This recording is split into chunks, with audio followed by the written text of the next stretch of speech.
ধনৰ বিনিময়ত নম্বৰ পোৱা এক প্ৰকাৰ যি কাৰ্য আছে সেই কাৰ্য সৰ্বত্ৰে গৰিহণা দিছে বঙাইগাঁও মহাবিদ্যালয় বঙাইগাঁও ইউনিভাৰ্চিটিলৈ উন্নীতিকৰণ হৈছে যদিও এই মুহূৰ্তলৈকে কিন্তু বঙাইগাঁও মহাবিদ্যালয় গুৱাহাটী বিশ্ববিদ্যালয়ৰ অধীনতে আছে আৰু মোৰ সৈতে বঙাইগাঁও মহাবিদ্যালয়ৰ ছাত্ৰ ছাত্ৰীসকল আছে তেখেতসকলৰ পৰা প্ৰথমতে আমি প্ৰতিক্ৰিয়া জানিবলৈ যত্ন কৰিছোঁ কাৰণ কালি মুখ্যমন্ত্ৰীয়ে এই কথাটোৰ ওপৰত যথেষ্ট গুৰুত্বপূৰ্ণ কথা কৈছে 8জন লোকক গ্ৰেপ্তাৰ কৰা হৈছে আপোনাক স্বাগতম জনাইছোঁ প্ৰথমতে আপোনাৰ প্ৰতিক্ৰিয়া জানিব বিচাৰিছোঁ যি ধৰণৰ আচলতে নম্বৰ আপোনাৰ টকা দি পেলাই নম্বৰ পোৱা যেটো এটা কেলেংকাৰী গুৱাহাটী ইউনিভাৰ্চিটিত চলি আছে এই কেলেংকাৰীটো এক প্ৰকাৰ সৰ্বত্ৰে জুকাৰি গৈছে আপোনালোক ইয়াত যথেষ্ট প্ৰভাৱিত হৈছে কাৰণ আমি দেখিছোঁ যে নম্বৰ দি পেলাই এতিয়া টকা দি পেলাই নম্বৰ পায় তো তেনে ক্ষেত্ৰত আপোনালোকে কি ক'ব আচলতে কি ধৰণে তদন্ত আগবঢ়াব লাগে গৰিহণাৰ বিষয় কিন্তু এই যেটো বিষয় আছে হয় নিশ্চয়কৈ আগে বেছিও আমি এই বস্তুটো জানিবলৈ সক্ষম হৈছোঁ যে বহুতো ছাত্ৰ ছাত্ৰী এনেকুৱা আছে যাৰ হয়তো পৰীক্ষাত বহিলেও এবসেন্ট আহি যায় তাৰপিছতে বেক লাগি যায় তেখেতসকলে আমাক আহি পিনে কিন্তু সুধে দাদা টকা দিলে কি বেকটো আমাৰ উঠোৱা যাব নেকি এইখিনি সুধাৰ পৰ্যায় কিয় আহি পাইছে তাৰমানে নিশ্চয়কৈ ক'বাত নহলে ক'বাত এই ধৰণৰ কেলেংকাৰী চলি আছে তো গতিকে মুখ্যমন্ত্ৰীৰ কথাত কিমান মুখ্যমন্ত্ৰীৰ মন্তব্যত কিমানখিনি সত্যতা আছে হেতু এতিয়ালৈকে আমি ইতিমধ্যে 8জনক গ্ৰেপ্তাৰ কৰিছে হয় কিন্তু তদন্তটো ইতিমধ্যে চলিহে আছে এতিয়ালৈকে ফলাফলটো ওলোৱা নাই তো গতিকে কিমানখিনি সত্য আছে সেই বস্তুটো যাতে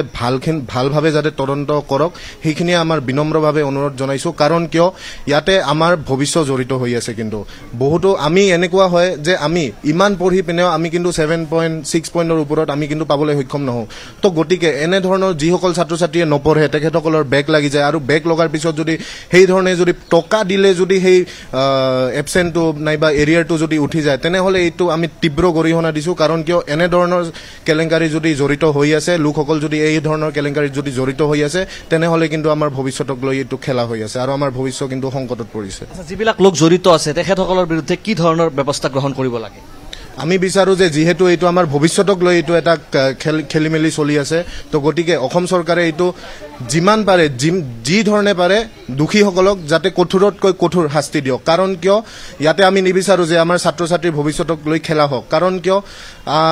ইয়াতে আমি সকলোৱে এখন ডিগ্ৰী পাবলৈ আহো আৰু ডিগ্ৰী আমি কিহৰ কাৰণে আহো যাতে আমি এই সমাজত এটা স্থান ল'ব পাৰো যাতে আমি শিক্ষিত হ'ব পাৰো যাতে আমি পিছত গৈ পিনে আমি যাতে চাকৰি কৰিব পাৰো আৰু সেই চাকৰিৰ বাবে কিন্তু আজি ইয়াতে সকলোৱে কিন্তু এইখন কলেজত কিন্তু নামভৰ্তি কৰিছে এখন ডিগ্ৰীৰ কাৰণে তো গতিকে এই ধৰণৰ বস্তু যদি খেলিমেলি হৈ আছে এইটো আমি কোনো পধ্যেই আমি মানি নলম আৰু অসম চৰকাৰ শিক্ষা বিভাগক আমি অনুৰোধ জনাইছো যাতে এইটোৰ কঠোৰতকৈ কঠোৰ শাস্তি দিয়ক দুখীসকলক